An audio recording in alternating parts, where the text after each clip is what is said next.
Madame Ivy, please. Joshua's voice cracked, eyes red with tears but heavy with determination. This is our home. Papa built this house with his sweat and blood. You cannot throw us out. Ivy's face hardened with icy hatred. She raised a trembling hand and pointed at the children. Your father gave me everything. You mean nothing to me, bastards. Leave this house now before I drag you out like stray dogs. Miriam fell to her knees, clutching Blessing close, sobbing uncontrollably. The little girl's lips quivered, her tiny hands clutching her brother's shirt. In a voice barely louder than the wind, she whispered, "Joshua, what will we do?" And with a final clang, the gate slammed behind them. The mansion that once held their laughter now stood silent. 3 children stood outside on the dusty street, hearts full of pain.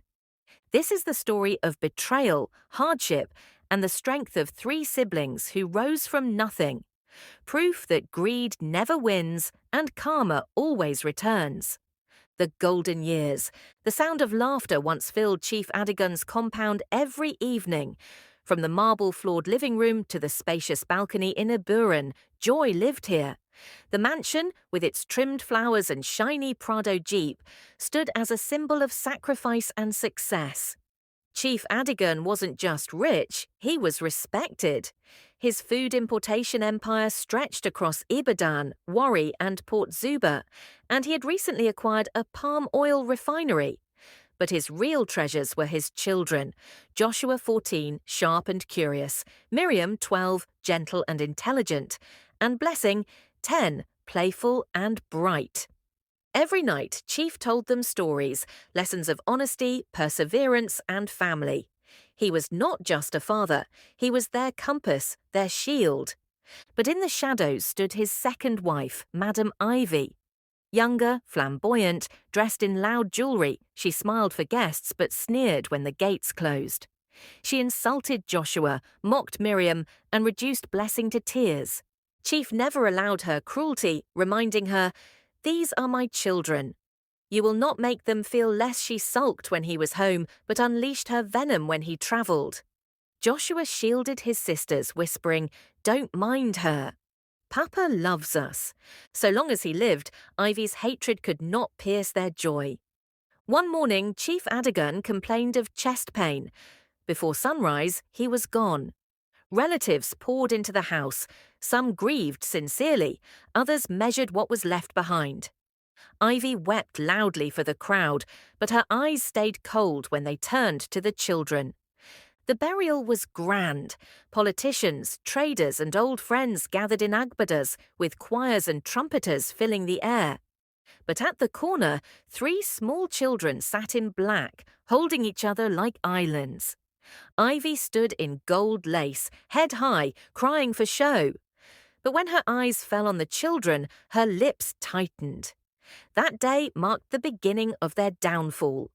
Barely a week later, Ivy summoned the children into the living room.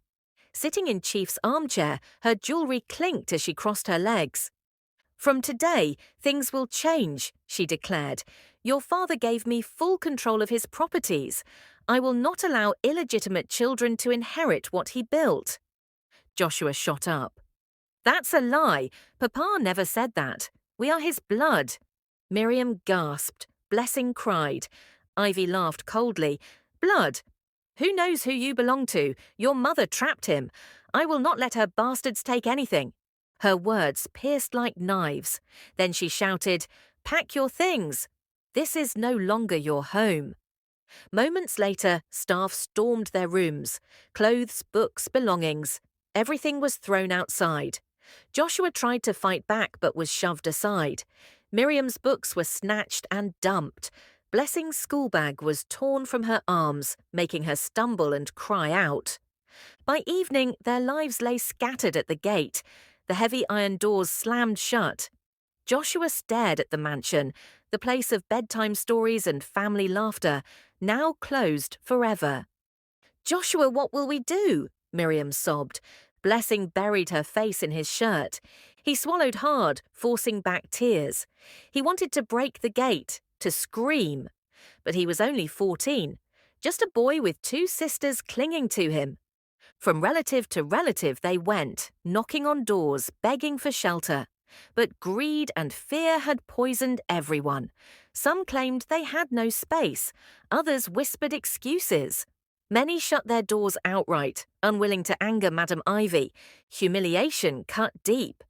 Eventually they stumbled into an abandoned shop at the market's edge, its roof leaking, walls cracked, floor dusty. Not a home, but at least a shelter. Joshua laid their clothes on the floor as bedding, using his shirt as a pillow for Blessing. That night, mosquitoes swarmed, Miriam coughed, Blessing wept in her sleep. Hungry, scared, abandoned. Joshua whispered to them, "I'll find a way." The next day, he joined older boys as a bus conductor. They mocked him, but hunger doesn't care about dignity.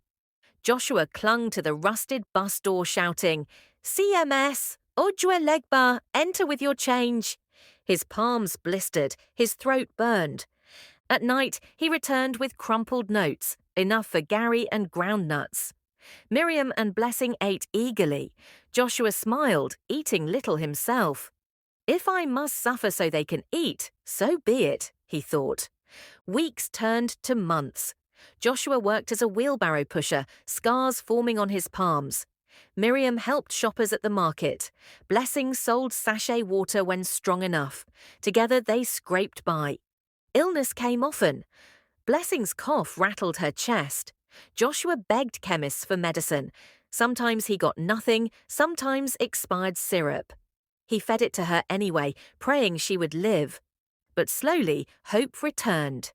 Joshua saved money in a tin hidden under the dusty floor. One day, he showed it to his sisters. "This is our beginning." With that money, he started trading foodstuff in small quantities. Traders mocked him, but he ignored them. Each small profit was reinvested.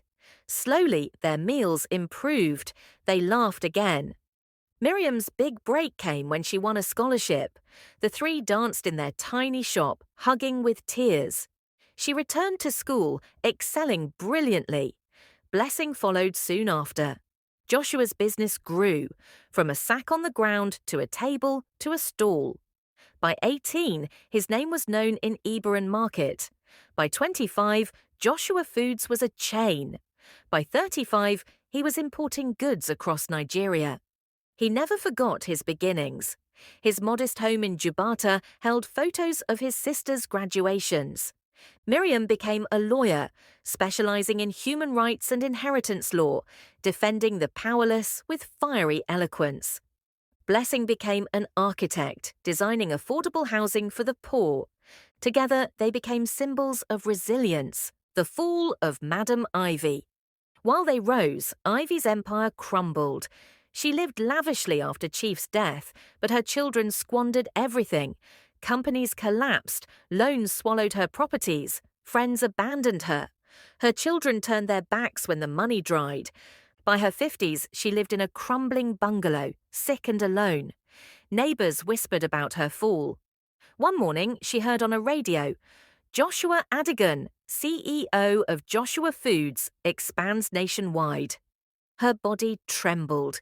The children she discarded had risen higher than she ever dreamed. One afternoon, she dragged herself to a courthouse where Miriam was handling a case. Wrapped in a faded scarf, slippers torn, she fell to her knees. "Miriam, my daughter, forgive me." Joshua, Miriam, and Blessing froze. Memories of pain flooded back. She begged, "My children abandoned me. I have nothing left. Please forgive me." But Miriam's resolve was firm. She doesn't deserve pity. She deserves justice. In court, Ivy denied everything, but witnesses testified. Former staff confessed. And the family lawyer, guilty with years of silence, revealed the hidden will. Chief Adigan had indeed left the estate to his children, granting Ivy only upkeep. The judge confirmed it. Ivy collapsed in shame. Outside, reporters asked, "How do you feel reclaiming your inheritance?" Joshua, now a man in a suit, said calmly, "We are not angry. We only wanted the truth restored." Miriam declared, "This is not just about us. It's about every child cheated of their inheritance. Justice is possible.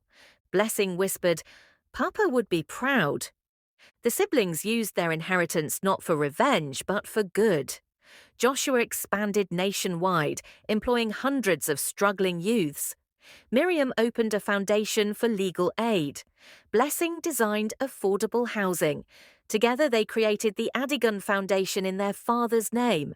Madam Ivy faded into obscurity, dying alone and forgotten. The children she despised became beacons of hope.